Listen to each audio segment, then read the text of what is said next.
तक जो भी गुजरा है ये तो बच्चों का खेल था बस, जो खत्म हुआ।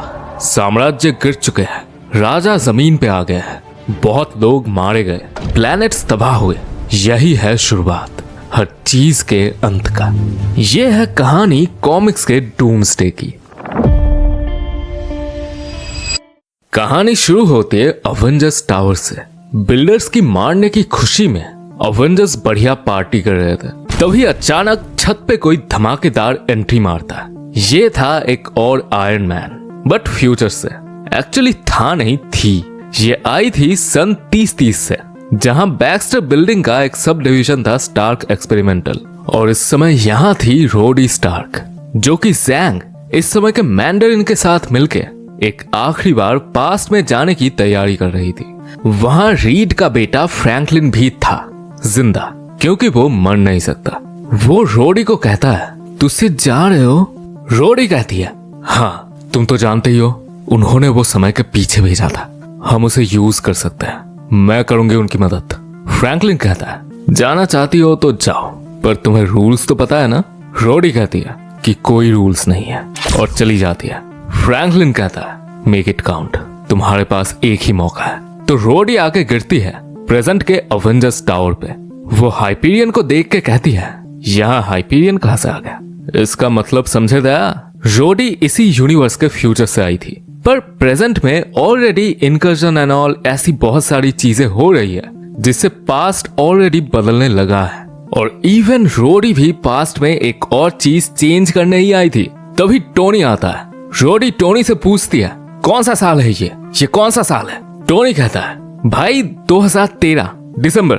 रोडी उसे छोड़ के कहती है, थैंक गॉड। टोनी कहता है, हाँ मेरी क्रिसमस, मेरे लिए गिफ्ट तक नहीं लाए, बैड मैनर्स। वैसे टाइम ट्रैवल यहाँ क्यों आए और डेट इतना मैटर क्यों करता है? रोडी कहती है, क्योंकि इट मीन्स हमारे पास अभी भी वक्त है। वो सबको एक्सप्लेन करती है कि एक रोग प्लैनेट, पता है क्या होता है? एक ऐसा प्लैनेट जो अपने सोलर सिस्टम से छूट के बहुत ज्यादा रफ्तार से यूनिवर्स में कहीं भी घूमता फिरता है। प्रॉब्लम यह है कि एक रोग प्लैनेट स्ट्रेट लाइन में इसी तरफ आ रहा है, जो 1 महीने से भी कम में पृथ्वी से टकराएगा अगर हमने कुछ ना किया तो। हॉकाई कहता है, स्ट्रेट लाइन मतलब ये अपने आप नहीं आ रहा, किसी ने हमारी तरफ फेंका है। टोनी कहता है, हजारों साल पहले ऐसा करना मुश्किल है, हो सकता है फ्यूचर से फेंका गया हो। रोडी कहती है, अबे पास्ट फ्यूचर भाड़ में जाए, अभी का सोचो, हमें इसे रोकना है। फिर 3 हफ्ते निकल जाते हैं। रोडी की हेल्प से अवेंजर्स मार्स पे एक बहुत बड़ी मशीन बना चुके थे। नोट दैट रोडी ने अपनी आइडेंटिटी अब तक किसी को नहीं बताई थी। ये तक नहीं कि वो लड़का है या लड़की, इंसान है या एआई, बस इतना बताती है कि वो टोनी से बहुत ज्यादा स्मार्ट है। फिर जब टाइम आता है, वो रोग प्लैनेट को फोड़ना ही होता तो टोनी के पास ऑलरेडी माल है। अवेंजर्स उस मशीन को रोग प्लैनेट में लगा के अर्थ से टकराव के जस्ट पहले ऑन करते थे। फिर वो प्लैनेट अर्थ के साथ फ्यूज हो जाती है। दोनों प्लैनेट सेम ही स्पेस शेयर कर रही थी, और यही रोडी चाहती थी। कुछ देर बाद अवेंजर्स टावर में रोडी के पास टोनी आके कहता है, एक क्रेजी थियरी है, हो सकता है कि तुम एक एआई हो, पर जिस लेवल का कंपैशन तुमने दिखाया, आई थिंक तुम एक इंसान हो, और मैं जानना चाहूंगा कि तुम इतना रेकलेस कैसे बने। अपना चेहरा दिखा के रोडी कहती है, रेकलेसनेस तो हमारे खून में है दादाजी, ये लो देख लेना ओरिजिनली क्या हुआ था। तुम अवेंजर्स रोग प्लैनेट को डिस्ट्रॉय करके अर्थ को बचा लेते, पर हमने जो किया वो ज्यादा यूजफुल है। उस प्लैनेट को हमने एक बड़ा पावर सोर्स बना दिया है। इससे तुम अवेंजर्स लोग जितना चाहो एनर्जी और रिसोर्सेस ले सकते हो। ये अच्छा बहाना होगा उनके लिए जो सवाल करेंगे। सबको लगेगा कि ये सब ग्रेटर गुड के लिए है, जो कि सच है, लेकिन इसका असली मकसद कुछ और है। टोनी पूछता है, क्या किया है तुमने? वो कहती है, मैंने तुम्हें एक नया वेपन दिया है, बिल्कुल वैसा जिसका तुम सपना देखते हो, और ये वो एंटी मैटर बॉम्ब से भी बहुत ज्यादा पावरफुल है, इवन सॉल्स हैमर से भी। टोनी कहता है, पर क्यों? रोडी कहती है, क्योंकि इट्स क्रिसमस और ये है तुम्हारा गिफ्ट, और हाँ तुम्हारे सीक्रेट्स दुनिया के सामने आने वाले हैं। जल्द ही तुम्हारे दोस्त ही तुम्हें मारने की कोशिश करेंगे। काश मैं और भी कुछ कर पाती, पर मेरा समय खत्म हुआ, सो गुड लक। और वो गायब हो जाती है। इधर नेक्रोपोलिस में ब्लैक स्वॉन इल्यूमिनाटी को बोलती है कि उन लोगों को एक ऐसा डिवाइस चाहिए जिससे वो दूसरे यूनिवर्सेस के ऊपर नजर रख सके। इल्यूमिनाटी बोलते हैं और हमें एग्जैक्टली किस वजह से ये चीज चाहिए? स्वॉन कहती है क्योंकि ये ना होना एक डिसएडवांटेज है, क्योंकि उनके पास ये ऑलरेडी है।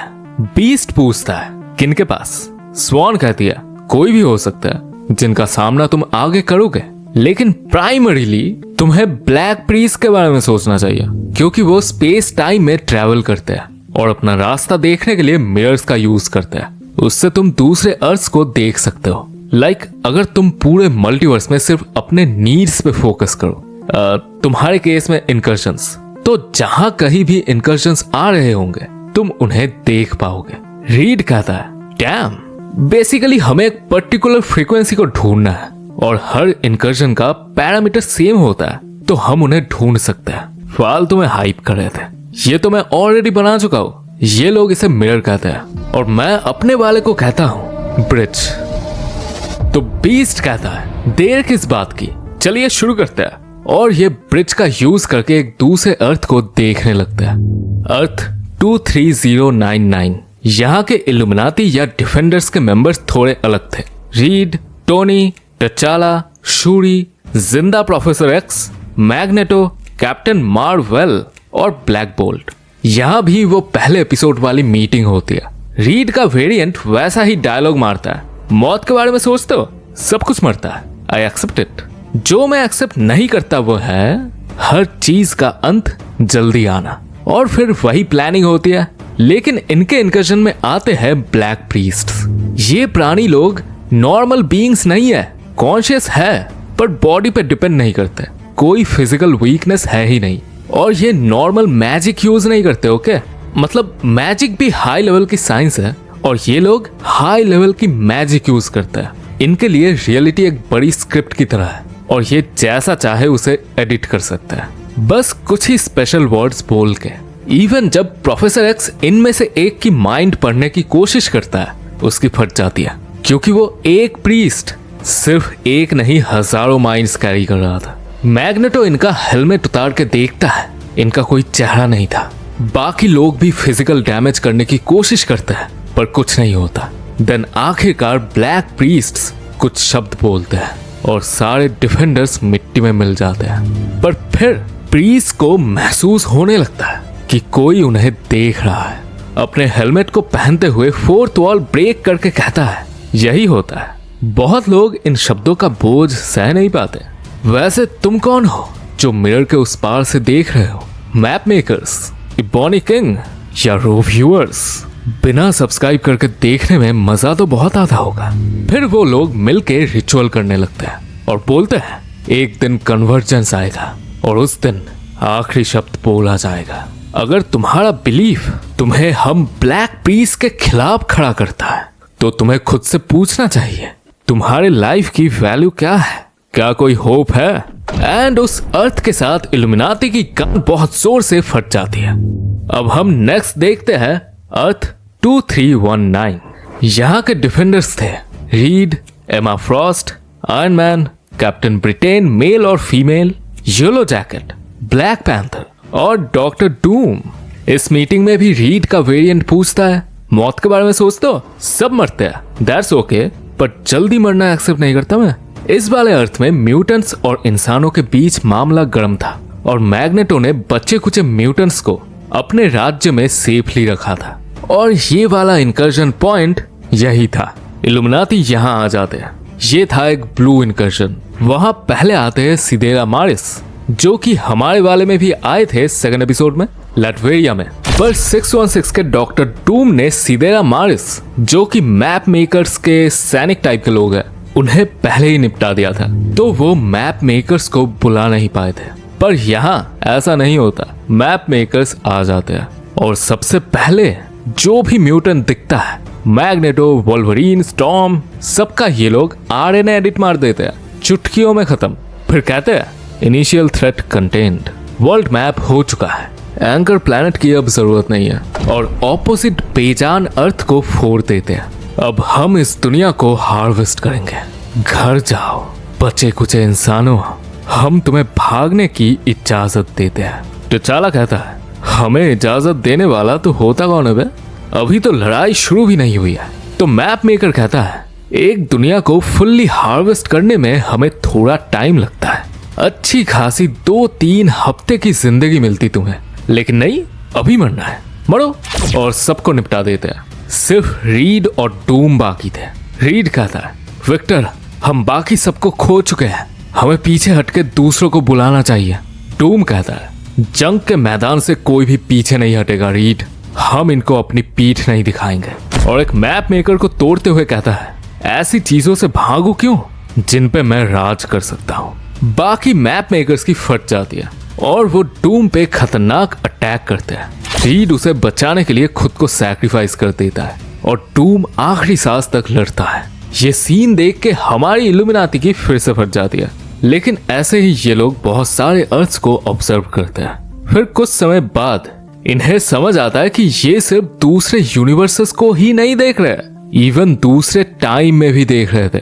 ठीक जैसे हम आसमान में तारे देखते हैं, उनमें से हो सकता है बहुत सारे अभी फट चुके हैं या मर चुके हैं, पर हम उनसे आई हुई हजारों लाखों साल पहले की लाइट को देख रहे हैं। डिस्टेंस के हिसाब से अलग अलग स्टार, अलग अलग डिस्टेंस, अलग टाइम पीरियड की लाइट। Basic science. तो ये जिन इनकर्शंस को देख रहे थे, ये ज्यादातर बहुत ज्यादा पहले हुए हो सकते हैं, क्योंकि इनकर्शंस टाइम पे डिपेंडेंट नहीं है। टाइम, टाइमलाइन, ये सब कॉन्सेप्ट यूनिवर्स के अंदर लागू होते हैं। तो ये इनकर्शंस को ट्रैक करके अपना फ्यूचर भी देख सकते थे, पर ज्यादा दूर नहीं, मैक्सिमम 2 घंटे। वो कैसे, आगे पता चलेगा। फिर बीस्ट बोलता है, तो हम जब पास्ट में हुई इनकर्शंस को देख सकते हैं, फिर हम ऐसे प्राणियों का पास्ट भी देख सकते हैं जो टाइम पे डिपेंडेंट नहीं है। तो मैंने और रीड ने डिसाइड किया एक ब्रॉडर सर्च करने का, हमारी कुछ जानकारी को वेरीफाई करने के लिए। टोनी पूछता है, क्या ढूंढा तुमने? बीस्ट कहता है, स्वॉन्स। बहुत ढूंढा और फिर हमें 3 ऐसे इंस्टांसेस मिले जिनमें जो शख्स है वी बिलीव कि वो हमारी ब्लैक स्वॉन है। और ये रहा पहला वाला। हम टीनेज याबत को देखते हैं जो अपना अर्थ तबाह होने वाले दिन वापस आई थी एक दूसरे स्वॉन के साथ। इसका अर्थ को भी ब्लैक प्रीस्ट ने तबाह कर दिया था, याद तो है ना? उनसे छुप के वो अपने मरे हुए भाई डडिंगरा का खून चूसते हुए कहती है, सॉरी डडिंगरा, पर इन्होंने मुझे सिखाया है रबम अलाल की जरूरतें हमारी इच्छाओं से बहुत बड़ी है। हम सब सिर्फ व्हील की सेवा करते हैं और वफादारों को इनाम मिलता है। तभी उसके ऊपर एक ब्लैक प्रीस्ट अटैक करता है। जवाब में छोटी स्वॉन भी उस पर अटैक करके बड़ी स्वॉन के साथ लाइब्रेरी ऑफ वर्ल्ड्स में घुस के भाग जाती है। दूसरे प्रीस्ट्स बोलते हैं, अबे यार, फिर भाग गए, और उस दरवाजे के पीछे इतने सारे वर्ल्ड्स है पर हम वहां जा ही नहीं सकते। तभी वो अटैक वाला प्रीस्ट आके कहता है, अब नहीं, क्योंकि हमारे पास अब इसकी चाबी है। उस अटैक में स्वॉन के गले से चाबी गिर गई थी। इल्यूमिनाटी यहाँ तक ही देख पाते हैं और कुछ देर बाद ये दुनिया तबाह हो जाती है। लाइब्रेरी ऑफ वर्ल्ड्स के अंदर ये लोग देख नहीं पा रहे थे। इसका मतलब ये लाइब्रेरी ऑब्जर्वेबल मल्टीवर्स के बाहर है। तो चाला कहता है, डज इट मैटर? स्वॉन ने तो कहा था ये तबाह हो चुका है। रीड कहता है, पर उसने झूठ कहा हो तो हमें फिर से पूछताछ करनी होगी। उससे पहले ये देखो सेकंड वाला। हमारी स्वॉन किसी की बलि चढ़ा रही थी। ये मंजर देख के इनकी रूह कांप जाती है। टोनी कहता है, अबे सीधा वायलेंस, आगे पीछे कुछ नहीं है क्या? रीड कहता है, पता नहीं, जो है यही है। पर थर्ड वाला उससे भी बुरा है। देखो, यहाँ स्वॉन के साथ रीड और टोनी के ऐसे वेरिएंट्स थे जिन्होंने अपनी पूरी जिंदगी स्वॉन की बात मान के बिताई थी और उससे मैनिपुलेट होके वो सभी लिमिट क्रॉस कर चुके थे। इवन उन्होंने अपने ही दोस्तों को जान से मार डाला था। फिलहाल एक और इनकर्जन हो रहा था एंड रीड और टोनी स्वॉन को ऑपोजिट अर्थ में आके यहाँ के मैनिफोल्ड को ढूंढ के देते हैं। ये मैनिफोल्ड तुरंत स्वॉन पगलू बन चुका था और अब स्वॉन रीड और टोनी को अपने ही अर्थ को रबम अलाल के लिए बलि देने बोलती है। अपने पूरी जिंदगी के रिग्रेट के साथ ये दोनों आखिरी बार अपने लिए खड़े होते हैं। रीड को मैनिफोल्ड सूरज में फेंक देता है और टोनी को स्वॉन कहती है, लास्ट चांस स्टार्क, मेरे साथ आओगे या मरोगे। टोनी कहता है तुम नर्क जाओगी। स्वॉन कहती है तुम्हें क्या लगता है अर्थ क्या है। और इल्यूमिनाटी ये सब देख के ब्लैक स्वॉन से बात करने आते हैं। वो कहती है डामू रवम अलाल, डामू उगाय नपाहू कुपू या पत टुक नामतार वो टूम अनसिमतिम अल्लाह को। समझे बेवकूफो, रबम अलाल सबके लिए आ रहे हैं और जब तुम समझोगे वो क्या है और वो कौन है, तुम जान जाओगे मैं सही थी। अनसिमतिम अल्लाह को। उसके बाद मुझे याद करते हुए मरोगे, पर मैं बहुत दूर जा चुकी होंगी। इधर एम वालों की अलग बकचोदी चल रही थी। ये लोग भी मल्टीवर्स पे रिसर्च कर रहे थे और इनके एक पोर्टल से बाहर निकलते हैं 1960s के अवेंजर्स, जिनके अर्थ में इनकर्जन होने ही वाला था। तभी ये इस पोर्टल से इधर आ जाते हैं। ऐसा नहीं कि अपने अर्थ को बचाए, क्यों? क्योंकि प्लॉट ट्विस्ट ये थे इविल अवेंजर्स। ये साले दुनिया को बचाना छोड़ो, उल्टा उस पर राज करना चाहते थे। फिर ये एम आइलैंड से न्यूयॉर्क में आके सीधा तबाही मचाने लगते हैं, कई लोगों को जान से मार देते हैं। अब एम वालों को एक मौका मिल गया अपना एक और एक्सपेरिमेंट करने का। याद है वो सुमरी में अवेंजर्स के डीएनए ले चुके थे। उन डीएनए सैंपल से वो अलग लेवल के रोबोट्स बनाते हैं, अडैप्टॉइड्स। ये भाई अपनी बॉडी को जैसे चाहे बना सकते थे और इन्हें भेजा जाता है इन इविल अवेंजर्स को मारने के लिए। बीटा टेस्टिंग, बढ़िया लड़ाई होती है। इस प्रोसेस में इनका हल्क बैनर बन जाता है और कट लेता है। तो इनका हैंक पिम बैनर को रोकने जाता है तो एक अडैप्टॉइड उसको मार देता है और इसकी डेड बॉडी को यही छोड़ के इनके थॉर की मदद से बाकी लोग भाग जाते हैं। इधर अडैप्टॉइड्स वापस आके अपना सॉफ्टवेयर अपडेट कर लेते हैं, सेल्फ अवेयर हो जाते हैं। फिर ये लोग नथिंगनेस में घुस जाते हैं जहां कुछ नहीं होना चाहिए था, पर इन्हें वहां मिलता है एक शहर जैसा कुछ। वहां रहते थे मैप मेकर्स। अडैप्टॉइड्स जाके उनसे इंटरैक्ट करते हैं और सीनियर मैप मेकर इनको भी मैप मेकर्स बना देता है। इस तरफ कुछ ही देर में क्राइम सीन में शील्ड वाले आ जाते हैं और उस हैंक की डेड बॉडी को देख के एजेंट हिल अवेंजर्स को बुलाती है। उनसे पूछती है कि 3 घंटे पहले वो क्या कर रहे थे। नताशा कहती है मैं अपने नेल्स पॉलिश कर रही थी। थॉर कहता है पी रहा था। टोनी कहता है मैं अपने नेल्स पॉलिश करवा रहा था। ये बातें फनी लगती है अंटिल यू नो इल्यूमिनाटी का सीक्रेट। स्टीव कहता है वो हम नहीं थे मारिया, हम में से कोई भी नहीं, हमें थोड़ा अलग तरह से सोचना चाहिए। हाइपीरियन कहता है इस डेड बॉडी के रेडिएशंस को एनालाइज करके मैं बता सकता हूँ कि ये हमारे अर्थ से तो नहीं है। टोनी कहता है हाँ ऑफ कोर्स, ये हमारा हैंक नहीं है, जो मैं ऑलरेडी जानता हूँ। टोनी यहाँ ऐसा बोलता है क्योंकि पिछले एपिसोड में याद है वो और रीड एक तीसरे आदमी के साथ मीटिंग कराए थे, वो हैंक पिम ही था। More on this later. Tony पूछता है इसके अलावा और कौन से अवेंजर्स थे यहाँ। हिल कहती है थॉर, हल्क, कैप, वॉस्प, तुम और आयरन मैन सामने आके कहता है परफेक्ट, मैं उस दूसरे आयरन मैन के आर्मर को ट्रैक कर लेता हूँ। बस वो देखो साले हमारे पीछे पतली गली में है। इधर बैनर का वेरिएंट हमारे बैनर के एड्रेस पे आके खुद को स्कैन करवा के अंदर घुस जाता है। फिर अपने बैनर को बोलता है मिस्टर बैनर। हमारा वाला बोलता है ओए इज्जत से डॉक्टर बैनर। मिस्टर कहता है ओके तो डिफरेंसेस है। यहाँ इनमें बहुत बातचीत होती है। मिस्टर बैनर बताता है कि वो एक्चुअली खुद से ट्रांसफॉर्म होने की एबिलिटी खो चुका था। उसके टीममेट्स ने उसके दिमाग में एक इम्प्लांट लगा दिया था जिसे बाहर से कंट्रोल करके वो जब चाहे इसे हल्क बना सकते थे। पॉजिटिव सेंस में नहीं, कुत्ता बना रखा था इसे। पर रीसेंट लड़ाई में वो कंट्रोलर टूट गया और ये भागा है। इन सब की वजह से ये बैनर एक सोशियोपैथ था। ये जानने के बाद अपना ब्रूस इसको नॉकआउट कर देता है। इधर हमारे अवेंजर्स इविल वालों के साथ लड़ रहे थे। लड़ते हुए टोनी जब इविल आयरन मैन का मास्क उतारता है, देखता है ये तो जार्विस था। पर कैसे? जार्विस कहता है खून करके और क्या। जिस दिन से तू पैदा हुआ है उस दिन से मैं तुझसे नफरत करता हूँ एंथनी। पहले मैंने तेरे बाप को मारा और फिर तुझे तेरे क्रेडल में ही खत्म कर दिया। गुस्से में टोनी जार्विस का चेहरा जला देता है। जो भी हो, यहाँ हमारा ब्रूस हल्क बन के आ जाता है पर प्रिटेंड करता है कि वो इविल वाला है क्योंकि उसे धुरंधर बनना था। तभी एम वाले आके टाइम पॉज करके ईविल वालों को उठा ले जाते हैं। कुछ घंटे बाद मामला थोड़ा गंभीर था। हमारा ब्रूस टोनी को अकेले में बात करने बुलाता है। टोनी कहता है ओके, जो भी बात करनी है जल्दी करो क्योंकि हमें ईविल अवेंजर्स को ढूंढना है।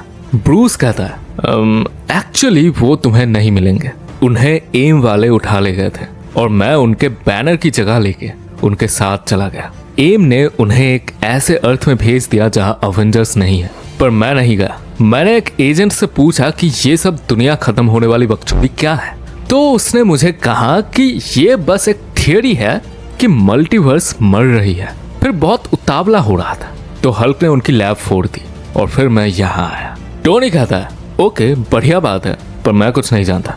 बैनर कहता है मैं यहाँ आया क्योंकि जब मैंने वो सुना तब मुझे समझ आया बिगर पिक्चर क्या है। तुमने ये नए अवेंजर्स की टीम क्यों बनाई? टोनी कहता है मुझे कुछ नया चाहिए था। बैनर कहता है क्योंकि मल्टीवर्स खत्म हो रही है, तुम्हें एक ऐसी टीम चाहिए थी जो दुनिया में किसी भी प्रॉब्लम को संभाल ले, जबकि असली प्रॉब्लम को संभालोगे तुम। इसीलिए तुम अर्थ पे रुके थे ना जब हम बिल्डर्स से लड़ने गए। इसीलिए तुम डायसन स्फीयर बना रहे हो क्योंकि तुम्हें बहुत ज्यादा एनर्जी चाहिए। तुम फिर से वेपन बिजनेस में आ गए हो ना? टोनी कहता है मैं झूठ नहीं बोलूंगा, मुझे बहुत जोर से जानना है कि तुम्हारे ब्रीफ केस में क्या है। ब्रूस कहता है और तुम इसमें अकेले नहीं हो ना, इसीलिए तुम्हारे रीसेंट डिजाइन्स में मैं रीड और टचाला का इन्फ्लुएंस नोटिस कर रहा हूँ, इवन थोड़ा सा हैंक मकॉय बीस्ट का भी। ये सच है ना? कोलैप्स ऑफ द मल्टीवर्स, इसीलिए वापस गठबंधन हो गया। तुमने वो किया है ना? सालों भड़बुड़ मैंने तुम सबको बोला था कि वापस कभी ये मत करना, पर फिर भी तुमने इल्यूमिनाटी वापस बनाया है ना? टोनी कहता है हाँ। ब्रूस इतना गुस्से में था क्योंकि वर्ल्ड वॉर हल्क मैंने कर रखा है, देख लेना 2 वीडियोस। अब ब्रूस अपने ब्रीफ केस को खोलता है जिसमें ट्रैंकुलाइजर्स थे। इन्हें लेके वो खुद को ट्रांसफॉर्म होने से रोक रहा था। एक लेके कहता है ज्यादा खुश मत हो, मेरे पास सिर्फ 4 है, तो थोड़ा डीले होगा पर होगा जरूर, चुपचाप सब बताओ। टोनी उसे बेसिक चीजें इनकर्जन्स एंड ऑल बता देता है। बैनर कहता है ओके, तो रोग प्लैनेट को भी तुमने वैसे ही यूज किया। टोनी कहता है हाँ, पूरी पृथ्वी को हथियार बना दिया। ब्रूस जो वर्ल्ड किलर शिप उन्होंने बिल्डर्स से चुराया था वो पूछता है। टोनी कहता है जुपिटर के ऑर्बिट में पार्क्ड है, फुल्ली फंक्शनल। ब्रूस एक और लेके कहता है तो तुमने किसी दूसरे अर्थ को?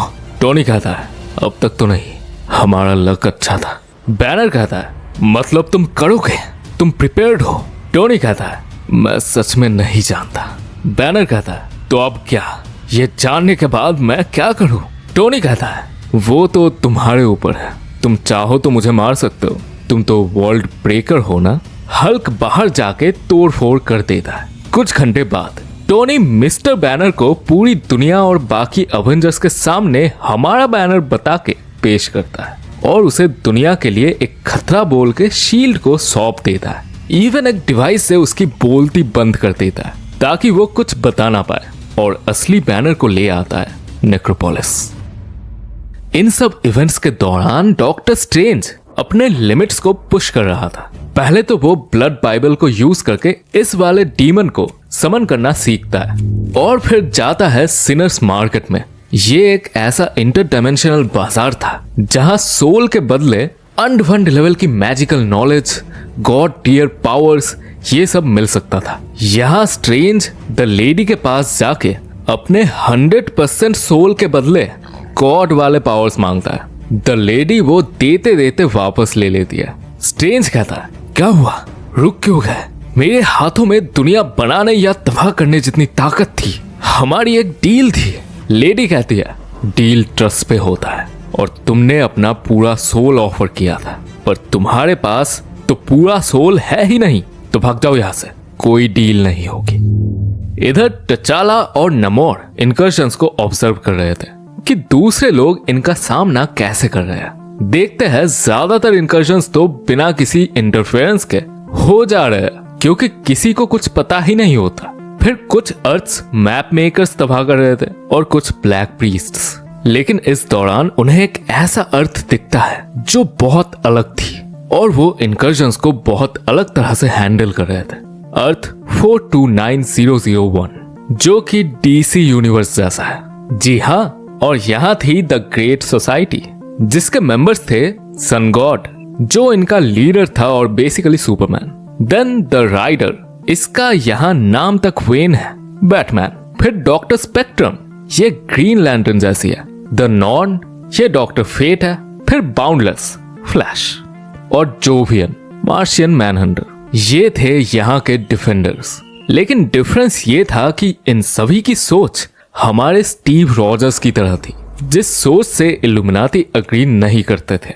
इसीलिए उन्होंने स्टीव की मेमोरी मिटा दी, ताकि बिना किसी फ्रिक्शन के जरूरत पड़ने पे वो ओपोनेंट अर्थ को सीधा फोड़ सके, जिसकी नौबत अब तक नहीं आई थी। खैर, यहाँ पहले इनकर्जन के बाद जो मीटिंग होती है, वहां सन गॉड का ओपनिंग मोनोलॉग हमारे रीड से थोड़ा अलग था। कहता है, जीने के बारे में सोचते हो? हर कोई जीता है मरने से पहले, और उन्हें जज किया जाता है उनके कर्मों के ऊपर। और हम एक चमकते सितारे की तरह इस दुनिया को रोशन करते हैं, अंधेरे को मिटाते हैं। तो इस जल्दी होने वाली अननेचुरल एंडिंग को हम एक्सेप्ट नहीं करते। वेन कहता है, हम हर बार कोई रास्ता निकाल ही लेते हैं। पिछले इनकर्जन में हमने एक प्लेनेट को उसके यूनिवर्स के साथ पीछे धकेल दिया, तो हम कुछ भी कर सकते हैं। हमारा असली दुश्मन है डर, हारने का डर, जो हमें नीचे गिर के ऐसा काम करने पे मजबूर करता है जो हमारी फितरत नहीं है।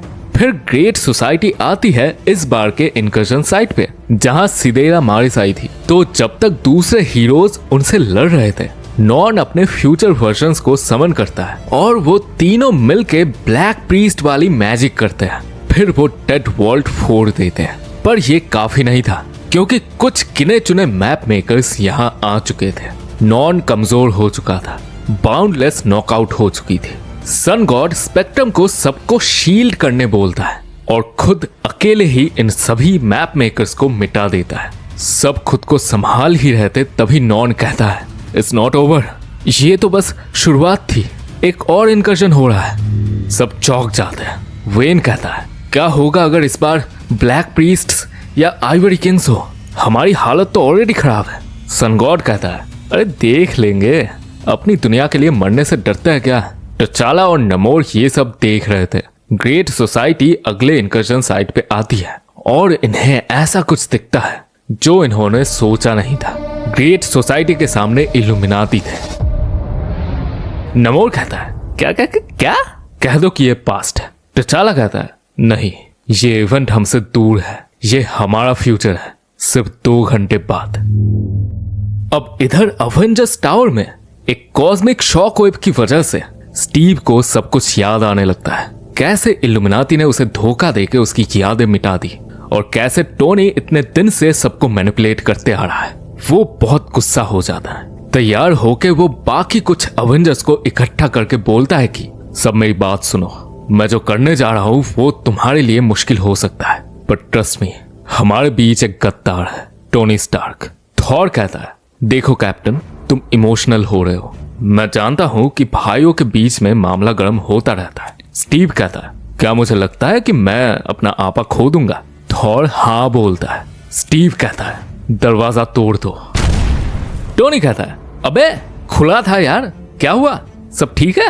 स्टीव आके कहता है, कुछ भी ठीक नहीं है, और अब झूठ का समय खत्म हुआ। टोनी कहता है, वेल, पहली बात तो झूठ बहुत गंदा शब्द है, मैं बात का बतंगड़ बोलना प्रेफर करता हूँ। जिससे याद आया, तुम चिल्ला रहे हो और मेरी चीजों को तोड़ रहे हो। ये सिर्फ मेरा ऑफिस नहीं है, मेरा घर भी है। मुझे पसंद नहीं जब लोग ऐसा करते हैं। सीधा बताओ क्या चाहिए, मैं बिजी हूँ। स्टीव कहता है, तुमसे ही अकेले में बात करने के बाद बैनर पगला गया। शायद उसे भी पता चल चुका था कि तुम क्या कर रहे हो। मुझे याद आ गया है टोनी। एग्जैक्टली क्या याद आ गया है? मुझे याद है। इस पे बात करना चाहते हो तुम? स्टीव कहता है, हाँ मैं चाहता हूँ। मुझे जानना है कि तुम लोग कितनी दूर जा चुके हो। क्या तुमने वो कर दिया है? माय गॉड, तुम कर चुके हो ना?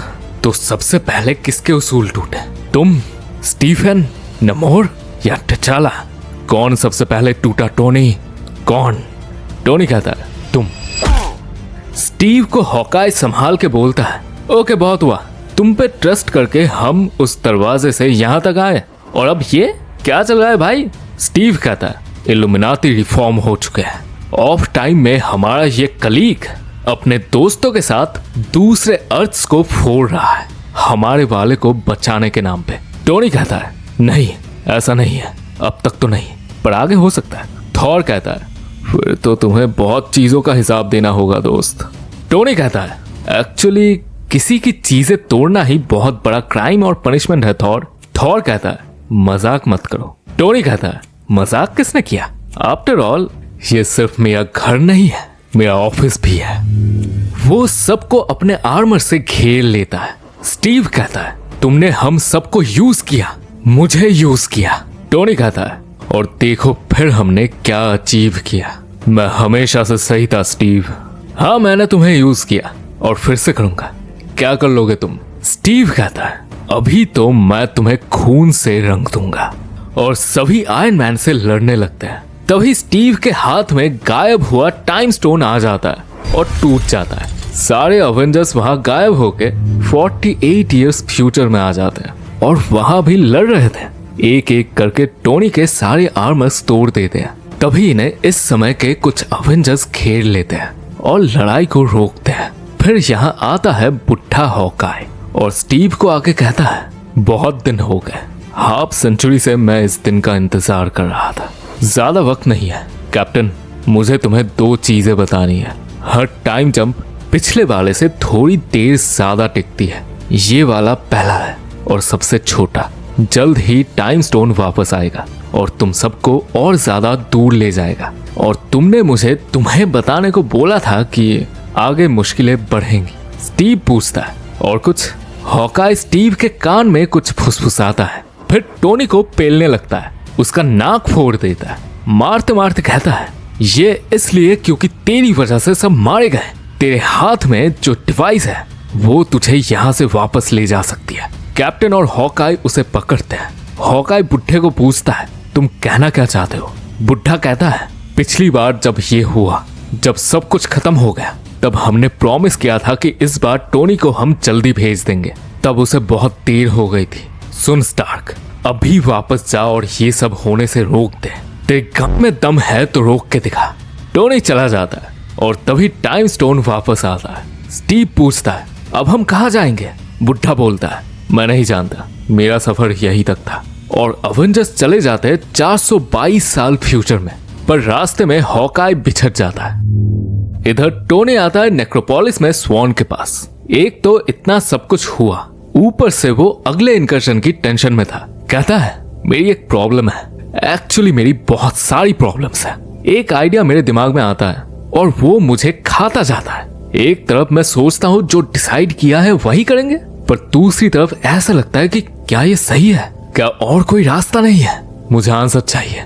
स्वॉन कहती है तुम बस प्रॉब्लम को टालना चाहते हो, सोल्यूशन तो तुम्हें ऑलरेडी पता है। मुझे तुम्हारी फिक्र हो रही है टोनी, बहुत भद्दे दिख रहे हो। टोनी कहता है पहले हम इस इनकर्शन से निपट ले, फिर सबसे बात करके किसी ऐसे को ले आऊंगा जो तुम्हारा माइंड पढ़ सके। मुझे सब सच जानना है। तभी रीड बुलाता है टोनी 20 मिनट में अगला इनकर्शन है, आ जाओ। टोनी चला जाता है। रीड पूछता है क्या चल रहा था? स्वॉन कहती है एक आदमी अपने अंत की तरफ जाता हुआ। रीड कहता है ट्रॉमा में इंसान ऐसे ही बिहेव करता है, वो दर्द में है, किसी की कमजोरी पे उसे जज नहीं करना चाहिए। तुम भी तो दर्द में हो, मैंने पहले भी कहा है, मैं तुम्हारी हेल्प कर सकता हूँ। स्वॉन कहती है मैं तुम्हारे बहुत वेरिएंट से मिल चुकी हूँ और मैं ये जानती हूँ कि रीड ऐसे बिहेव करता है जब वो खुद दर्द में होता है। अब मेरा तुम में कोई इंटरेस्ट नहीं रहा, अब तुम यूजलेस हो। रीड बाहर आके टोनी से मैटर पूछता है। टोनी कहता है कैप्टन को सब याद आ गया है और अब तक की सबसे ताकतवर अवेंजर्स की टीम जो मैंने ही बनाई है वो हमें ढूंढ के कूटने वाली है।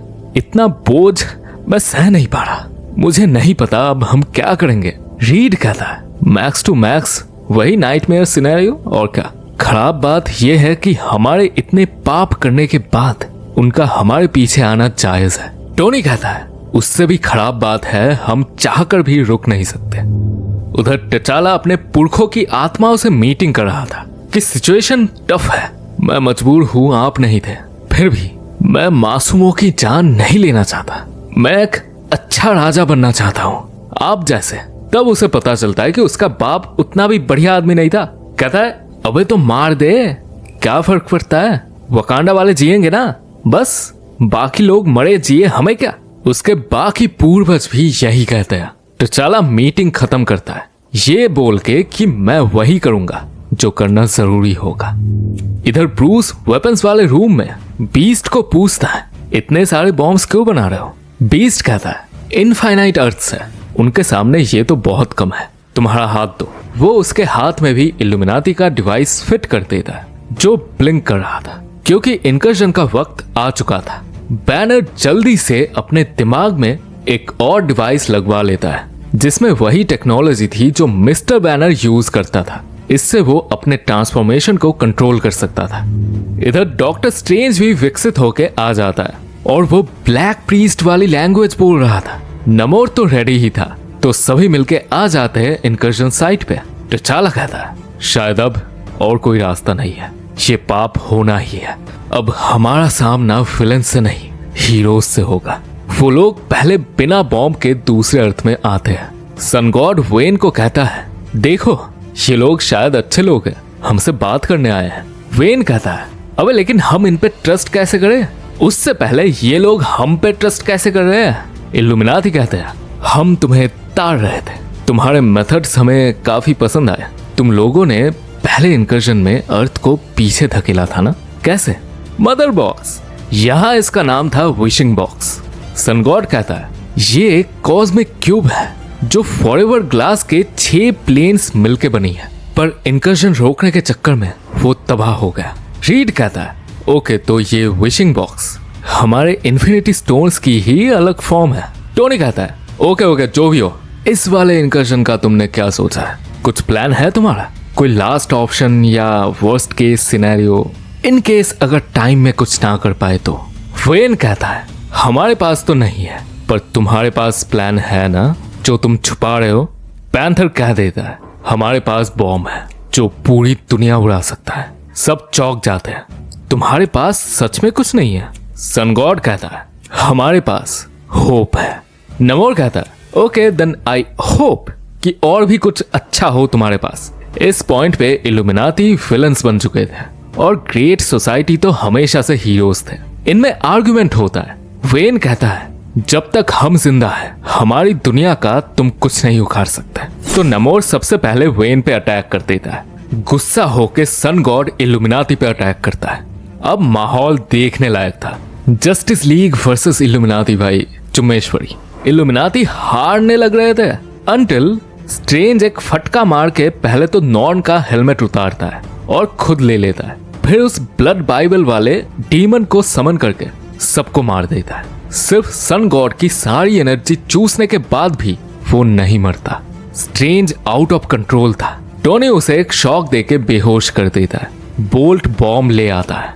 रीड और t'Challa उसे सेट करते हैं। सन गॉड उनके पास रेंगते हुए आता है, रिक्वेस्ट करता है कि प्लीज ऐसा मत करो, ये करना जरूरी नहीं है।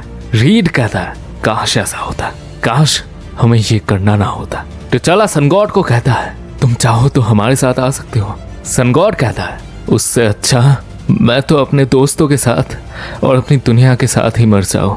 t'Challa कहता है हम चाहकर भी रुक नहीं सकते। रियली सॉरी, तुम लोग ये डिजर्व नहीं करते थे, ना ही हम। सन गॉड रोता रहता है। इल्यूमिनाटी वापस आते हैं लेकिन ट्रिगर दबाने में सबकी फटती है। रीड कोशिश करता है, उससे नहीं होता।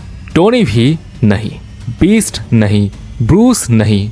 स्ट्रेंज तो मुंह पे बोल देता है कि मुझे मत पूछो, मैंने जो करना चाहा तुमने बीच में रोक दिया। अब उस बॉम्ब का जो शेप है तुम मेरा जवाब पसंद नहीं करोगे।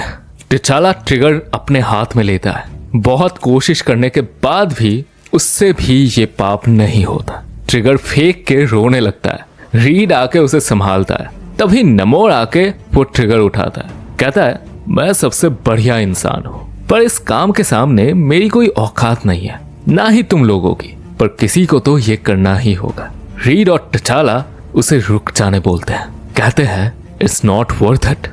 नमोर कहता है इट इज वर्थ इट। तुम लोग होते कौन हो अपने मॉरल्स को हर किसी के जिंदगी के ऊपर मानने वाले? सच तो ये है कि तुम लोगों में गूदा नहीं है कुछ उखाड़ने का। साला इतना कुछ करने के बाद इनसे एक पिद्दी सा ट्रिगर नहीं दब रहा, बकचोदी कर रहा है।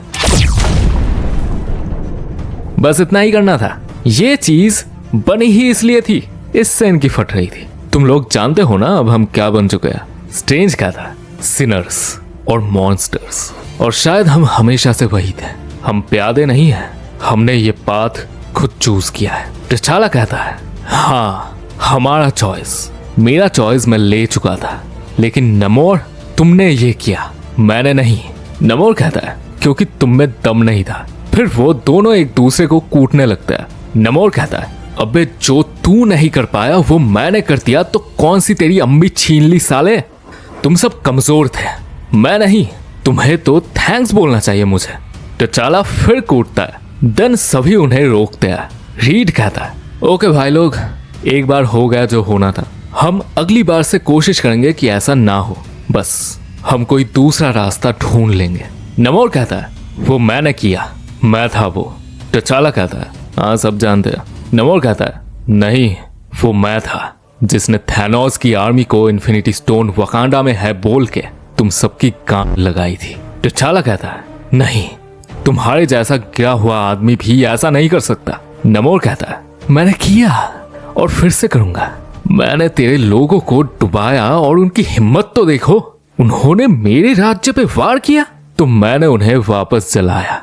और मुझे दुख इस बात का है कि अभी भी तुम्हारे कुछ लोग जिंदा हैं, पर ज्यादा देर के लिए नहीं। टिचाला गुस्से में नमोर को मारने जाता है। बाकी सारे इल्यूमिनाती उसे पकड़ के रखते हैं और नमोर को भगा देते हैं। टिचाला चिल्लाते रहता है कि मैं तुझे जान से मार दूंगा नमोर, आज नहीं तो कल तेरी मौत मेरे हाथों होगी। सब थोड़ा शांत होता है और वापस जाने लगता है। तभी एक और इनकर्जन का सिग्नल आता है जो शुरू हो चुका था। इधर अवेंजर्स थे 422 साल फ्यूचर में। नताशा कहती है हॉकाई ठीक तो होगा ना? स्टीव कहता है बुढ़ा हॉकाई था, मतलब जिंदा रहेगा। शायद इसीलिए वो आगे की चीजें बता नहीं पाया। यहाँ भी इन्हें इस समय के अवेंजर्स कैद कर लेते हैं एक बॉक्स में और एक गैस छोड़ देते हैं जिससे स्टार ब्रांड, थॉर और हाइपीरियन के अलावा सब बेहोश हो जाते हैं। यहाँ फ्यूचर का थॉर भी था पर अनवर्दी हो चुका था और वो उन्हें काला सच बताता है कि ये अवेंजर्स एक्चुअली अल्ट्रॉन बॉट्स है और अल्ट्रॉन पूरी दुनिया टेक ओवर कर चुका था। हमारा थॉर बोलता है और तुम इन मशीनों की गुलामी करते हो, और म्योनीर से दीवार पे मारता है। फ्यूचर थॉर कहता है मैं असगार्ड के राजा की गुलामी करता हूँ और अल्ट्रॉन सिर्फ मशीनों का मसीहा नहीं है, ऑल फादर भी है। म्योनीर को मिस करता हूँ मैं। तुम अब तक नहीं जानते अनवर्दी होना कैसा लगता है, पर जान जाओगे। आफ्टर ऑल मैं तुम्हारा फ्यूचर हूँ। फिर कैप्टन को उठा के अल्ट्रॉन उसके दिमाग में एक डिवाइस घुसेड़ देता है। कहता है ये एक बॉम्ब है कैप्टन, जब ये फटेगा ये फ्यूचर को बदल देगा। तभी टाइम स्टोन वापस आता है और इस जंप में थॉर और हाइपीरियन निकल जाते हैं। बाकी अवेंजर्स जाते हैं 5045 साल फ्यूचर में। ये लोग जहां लैंड करते हैं वो बहुत हरी भरी जगह थी और इनसे मिलने आता है फ्रैंकलिन रिचर्ड्स। कहता है मैं हूँ फ्रैंकलिन, मुझे देख के शौक मत होना, मैं अब तक जिंदा हूँ क्योंकि मैं मर नहीं सकता। और चलो मुझे तुम्हें बहुत कुछ दिखाना है। ये सिर्फ एक गार्डन नहीं है, स्पेसशिप भी है। देखो इंसान कितनी दूर पहुंच चुके हैं, पृथ्वी से ज्यादा तादाद में तो ये स्पेस में फैल चुके हैं। वो इन्हें इस समय के अवेंजर्स को भी दिखाता है। इवन वो रोग प्लैनेट भी दिखाता है जो यहाँ से पास्ट में भेजा गया था क्योंकि अवेंजर्स को उस समय इसकी जरूरत थी। फिर भी स्टीव कहता है पर मुझे कुछ और जानना है। फ्रैंकलिन कहता है तो कहां से स्टार्ट करें? मल्टीवर्सल कोलैप्स, इनकर्जन्स, या इन सब के पीछे कौन है बताऊं? स्टीव कहता है मुझे टोनी के बारे में जानना है और बाकी सब के बारे में भी, और जानना है मैं इल्यूमिनाती को कैसे रोक सकता हूँ। अच्छा खासा इसी वक्त ये मेन विलन को जान सकता था, लेकिन नहीं, इसको जानना है इल्यूमिनाती के बारे में। फ्रैंकलिन कहता है नहीं, तुम उन्हें रोक नहीं सकते। स्टीव कहता है मुझे नहीं लगता, तुम खुद यहाँ हो, ये फ्यूचर है, मतलब इल्यूमिनाती गलत थे, कुछ खत्म नहीं होने वाला। और कोई रास्ता जरूर है और तुम मुझे वो बताओगे। अब बहुत ध्यान से सुनना। फ्रैंकलिन कहता है, कैप्टन तुम टाइम को कॉज और इफेक्ट्स का खेल मत समझो। टाइम लीनियर नहीं है, बस हमारे पीओवी से ऐसा फील होता है। पास्ट, प्रेजेंट, फ्यूचर सब एक साथ ही एग्जिस्ट करता है। जो अर्ली डेथ शुरू हुआ है वो होता रहेगा। इल्यूमिनाटी भी कोशिश करते रहेंगे पर वो फेल हो जाएंगे। पता है क्यों? तुम रोकोगे उन्हें। कैसा फील करोगे तुम अपने ही भाइयों की जान लेके?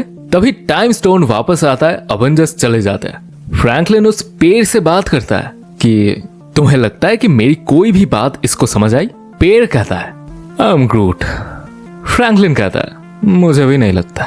स्टीव अब अकेला आता है 51,028 साल फ्यूचर में। यहां थी वॉल्ट कोर, वो जो अल्ट्रॉन का टाइम था ना, उसी अल्ट्रॉन का एक अंश।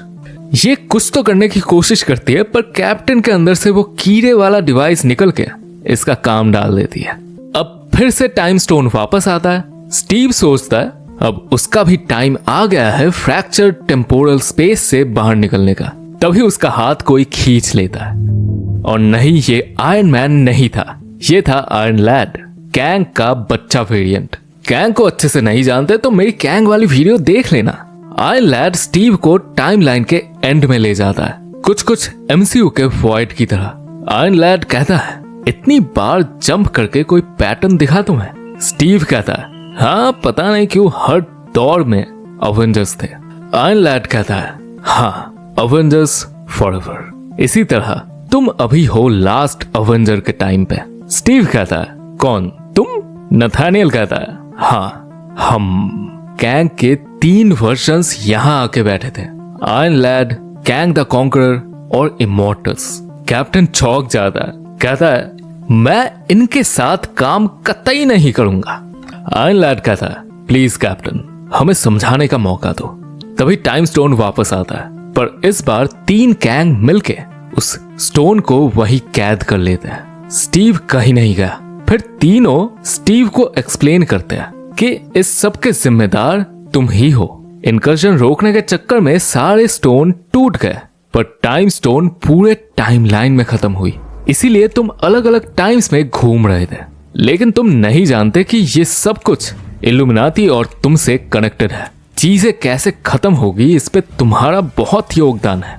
ये कोई पैराडॉक्स नहीं है। हम अभी टाइमलाइन के बाहर है, एक टाइम लूप में कैद, जो हमने ही बनाया है ताकि हम एक अच्छा सलूशन ढूंढ पाए। हर बार तुम यहाँ आते हो, हम तुम्हें बोलते हैं कि वापस जाके उस मॉन्स्टर टोनी स्टार्क की मदद करो एक बेटर रास्ता ढूंढने में, और तुमने किया पर उनके सारे आइडियाज फेल हो गए।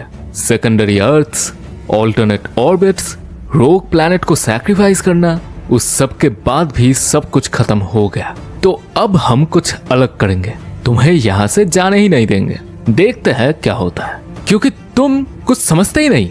इस सब का स्केल बहुत बड़ा है, तुम्हारी आइडियोलॉजी यहाँ काम नहीं करती। स्टीव कहता है, तुम जानते हो मैं कितना टायर्ड हूँ इस सब से। तुम्हें लगता है कि मैं नहीं समझता, जबकि तुम नहीं समझ रहे। मैं लोगों को मरने नहीं दे सकता जस्ट बिकॉज ये ग्रेटर गुड के लिए ठीक है। मैं जरूरतमंद की मदद करता हूँ। तुम्हें लगता है कि ये मेरी वीकनेस है, पर यही मुझे एक इंसान बनाती है। मैं लोगों के जान का सौदा नहीं करता, उन्हें बचाता हूँ। वो याद करता है जो बुढ़े हॉकाई ने उसके कान में फुसफुसाया था। टाइमलाइन के एंडिंग में वो लोग तुम्हें 2 ऑप्शंस देंगे, या तो कुछ मत करो या फिर वापस जाके उस मॉन्स्टर स्टार्क की मदद करो। तुम वापस आना और उस मॉन्स्टर की जान ले लेना। स्टीव अपनी शील्ड से स्टोन को आजाद करता है और पहुंच जाता है प्रेजेंट में, अवेंजर्स टावर में। सब उसके पास आता है। स्टीव कहता है, बहुत हो गया, मेरी आंखें खुल चुकी है, मैं सारे हीरोज को बुला रहा हूं। अब एक एक इल्यूमिनाटी के मेंबर्स का शिकार करेंगे हम। अब इनकर्जन कुछ ही घंटों में होने वाला था। सारे इल्यूमिनाटी अपनी मौत एक्सेप्ट कर चुके थे। अपना आखिरी वक्त वो ऐसे बिता रहे थे। ब्रूस ड्रिंक करते हुए हल्क के साथ टाइम बिता रहा था। बीस्ट ने अपने पास्ट सेल्फ को ही बुलाया था, जिसे सब कुछ बताने के बाद छोटा हेनरी बोलता है, तो साले मुझे यहाँ क्यों बुलाया, मुझे तेरे जितना तो जीने दे। स्ट्रेंज चाय पीते हुए वोंग से पूछता है, तुम्हें क्या लगता है मैं एक अच्छा इंसान हूँ? वॉन्ग कहता है नहीं। टोनी ऑब्वियसली अवेंजर्स टावर में नहीं था, वो हैम्पटन्स में अपने दूसरे घर में था। पीते हुए खुद से ही बात कर रहा था कि तो टोनी, क्या तुमने अपना बेस्ट दिया और क्या तुम्हारे बेस्ट ने सिचुएशन को और खराब किया? सवाल ये है कि जो तुम अब बन चुके हो, क्या तुम फिर कभी अच्छे इंसान बन पाओगे? शायद नहीं। तुम एक बेवकूफ थे, हर चीज को दांव पे लगा के हार गए। एटलीस्ट मैं तुम्हें अब मार सकता हूँ। टिचाला भी जीन ग्रे स्कूल में था। अपना आखिरी वक्त वो स्टॉर्म के साथ गुलगुलू करके बिताता है। और रीड आता है लटवेरिया डॉक्टर डूम के पास, क्योंकि उसकी बच्ची वैलेरिया डूम के पास ही रहती थी और वो आधी रात को बिना कोई रीजन बताए उससे मिलने आता है। डूम को शक होता है। वो सुजैन से पूछता है, सब ठीक है? हुआ क्या? सुजैन कहती है, ऑनेस्टली मुझे भी नहीं पता। रीड बस अपने बच्चों से मिलना चाहता था, पता नहीं क्यों। वैलेरिया रीड का हाथ देख के ही समझ जाती है और कहती है, हो पापा, ये आपने क्या किया? इधर बोल्ट चांद पे जाके रो रहा था। बस कुछ सेकंड्स बचे थे। रीड वैलेरिया को गले लगाता है और टकराव के 1 सेकंड पहले टोनी अपने ही मुंह पे फायर करने की कोशिश करता है। टकराव का टाइम निकल जाता है। 10 सेकंड, 20 सेकंड, 30, 40, 50, 60, कुछ नहीं होता। सबकी फट जाती है। वो लोग बैक्स्टर बिल्डिंग में आते हैं। कहते हैं, अबे क्या हुआ? मतलब कुछ नहीं हुआ? क्यों? ब्रूस कहता है, हम सब गलत तो नहीं थे। रीड कहता है, ऐसा नहीं हो सकता, हम बहुत सारे इनकर्जन्स को ऑब्जर्व कर चुके हैं, हम गलत नहीं थे। टिचाला कहता है, कह दो कि हम सब कुछ मिस कर रहे हैं, नहीं तो इसका मतलब हमने बेवजह एक अच्छी खासी दुनिया को तबाह कर दिया। ब्लैक बोल्ट इशारा करके पूछता है, नमोर कहाँ है? 4 घंटे पहले नमोर थैनोस, कॉर्वस, प्रॉक्सिमा, मैक्सिमस, टेराक्स और स्वॉन को लेके एक नई टीम बना चुका था, द कब्बाल। यहां वो रीड जैसा डायलॉग मारता है कि सब मरते हैं और मैं एक्सेप्ट करता हूं, पर यह मौत का जल्दी आना नहीं। हमारी तरफ ऐसा कुछ आ रहा है जो हमें जान से मार सकती है, पर उससे पहले हम उन्हें मार देंगे। तो भाइयों और बहनों, एंजल्स की तो फट चुकी है, अब हम डेविल्स बचे हैं। क्या आप मेरा साथ दोगे दुनियाएं तबाह करने में? और ये वाला इनकर्जन विद अर्थ 9004 कब्बाल ने संभाल लिया था। 8 महीने बाद, जी हाँ 8 महीने बाद, नमोर आया था लटवेरिया डॉक्टर डूम से मदद मांगने।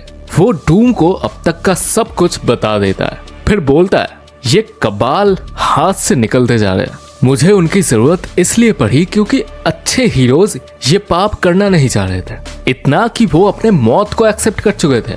लेकिन कब्बाल, हाँ, हमने लास्ट कुछ महीनों में काउंटलेस अर्थ्स को तबाह किया और बहुत सारे यूनिवर्सेस को बचाया, पर इसमें इन लोगों को एक चीट कोड मिल गया। हम सिंपली एक बॉम्ब मार के अर्थ फोड़ सकते थे, लेकिन ये लोग उससे पहले हर अर्थ के हीरोज को तड़पा तड़पा के टॉर्चर करके उन्हें मार के उनकी लाशों का पहाड़ बना के फिर धरती फोड़ते हैं। ये कुछ ज्यादा हो रहा है, मैं ऐसा नहीं चाहता, इसीलिए मैं तुम्हें चाहता हूँ। डूम कहता है, तो तुम मेरी मदद चाहते हो? नमोर कहता है, बिल्कुल, हम साथ मिलके बस जितना जरूरत है उतना ही करेंगे यार। मैं भीख नहीं मांगता, पर झूठ भी नहीं बोलता। मुझे तुम्हारी मदद चाहिए और मैं तुम्हारा शुक्रगुजार रहूंगा। डूम कहता है, मुझे नहीं लगता, तुम मेरे पास पहले आ सकते थे। तुम्हें मेरे पास ही पहले आना चाहिए था। अगर मैं रीड के साथ काम करने के लिए तुम्हें माफ कर भी दूं, लेकिन उनके बाद तुम उन चिंदी लोगों के पास गए और जब चीजें तुम्हारे हिसाब से नहीं हो रही, तुम मुझसे मदद मांग रहे हो। तुम्हें जानना चाहिए था, डूम किसी का सेकंड चॉइस नहीं बनता।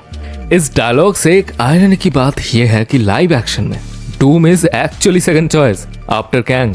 जो भी हो, डूम नमोर को मुंह पे मना करके चला जाता है और आता है अपने लैब में। यहाँ पहली बात तो सीक्रेटली इसके पास भी ब्रिज था, मल्टीवर्स वाला, और फिर इसके रिसर्चर्स ने मैप मेकर्स के प्लेनेट के उस टुकड़े को ट्रैक करके उनके पूरे नेटवर्क को ट्रैक कर लिया था, जिससे डूम जान सकता था कि इसके पीछे कौन है। क्रिस्टोफ पूछता है, तो पापा अब क्या?